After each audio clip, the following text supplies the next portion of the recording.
Jangan-jangan sebelum Allah ada wujud yang lain.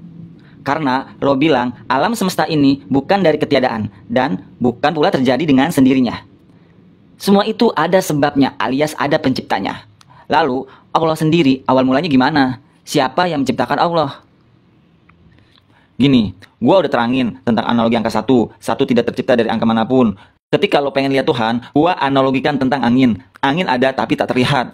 Gue juga udah bilang bahwa pertanyaan siapa yang menciptakan Tuhan tidak relevan. Karena sejatinya Allah tidak diciptakan, tapi menciptakan. Jadi pertanyaannya nggak nyambung. Harusnya dari segala jawaban gua itu udah masuk ke logika lu. Karena gua kasih jawaban semudah mungkin untuk dicerna logika manusia. Sekarang lo berpikir lagi, jangan-jangan sebelum Allah ada wujud lain. Nanti kalau gitu lo akan berpikir lagi, setelah wujud lain ada wujud lain lagi. Jadi gak ada habisnya. Perhatikan ini. Pikirkanlah kekuasaan-kekuasaan Allah dan janganlah kau pikirkan zatnya. Sesungguhnya kamu tak akan mampu memikirkan hakikatnya. Hadis riwayat Ibnu Hibban. Dalam Al-Quran Allah berfirman, bahwasanya kepada Tuhanmu lah kesudahan segala sesuatu. Quran surat An-Najm ayat 42. Jadi stop di Allah, jangan berpikir kemana-mana lagi. Bisa-bisa akal lo terguncang. Karena Rasulullah SAW bersabda, tidak boleh memikirkan tentang Tuhan.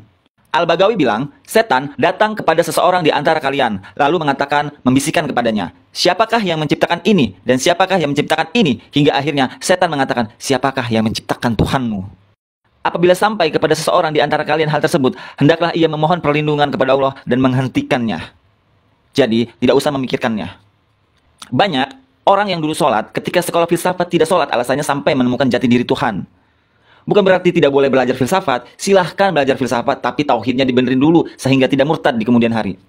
Bahkan, ada sebagian orang tidak mampu memahami perkara yang lebih sederhana daripada itu. Kalau mereka diberitahu bahwa Allah Maha Suci dari memiliki kepala, kaki, tangan, dua mata, dan organ tubuh.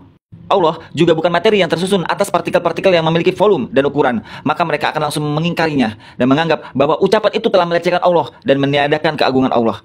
Bahkan ada orang awam tak waras mengatakan, yang kamu katakan itu adalah ciri-ciri semangka India, bukan sifat-sifat Tuhan.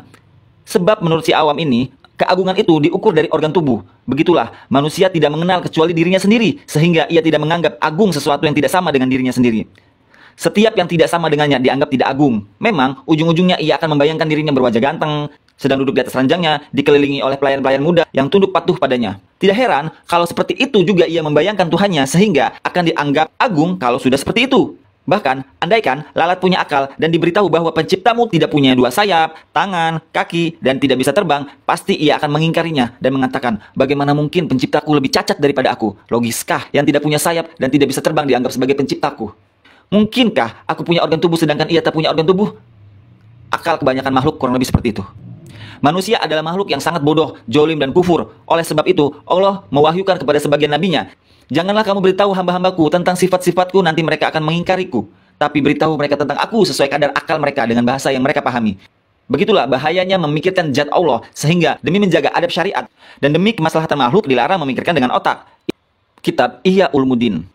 Hikmah Al-Quran menjelaskan dalam penciptaan langit dan bumi dan silih bergantinya malam dan siang terdapat tanda-tanda bagi orang-orang yang berakal, yaitu orang-orang yang mengingat Allah sambil berdiri atau duduk atau dalam keadaan berbaring, dan mereka memikirkan tentang penciptaan langit dan bumi seraya berkata, ya Tuhan kami, tidaklah Engkau menciptakan ini dengan sia-sia, Maha Suci Engkau, maka peliharalah kami dari siksa neraka. Quran Surat Ali Imran ayat 191.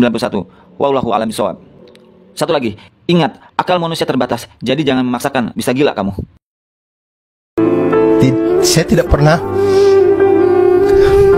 kalau melewatkan dimanapun gitu kisahnya Rasulullah SAW itu akan selalu bikin saya menangis gitu. Itu beliau tuh orang yang Allahu Akbar, manusia yang luar biasa sekali gitu. Luar biasa. Saya beberapa kali berulang kali saya baca buku Sirah Nabawiyah Syekh Safiyur Rahman Al-Mubarakfuri, tapi setiap kali saya baca, setiap itu pula saya menangis. Karena ini manusia yang mulianya minta ampun, yang bayangkan ya dalam keadaan sesusah apapun beliau itu, yang beliau pikirkan adalah umatnya gitu. Yang beliau pikirkan adalah bagaimana generasi-generasi ini bisa lolos daripada azab neraka, bisa lolos daripada murkanya Allah Subhanahu wa taala. Beliau tidak pikir beliaunya gitu. Itu aja. Lalu kemudian saya berada di satu titik waktu yang saya tidak pernah ketemu dengan beliau, tapi kemudian saya tahu dari lisan mulianya dia bilang dia merindukan umat-umatnya. betapa saya tidak getar gitu. Setiap kali saya dengar hadis ini itu pasti saya terharu.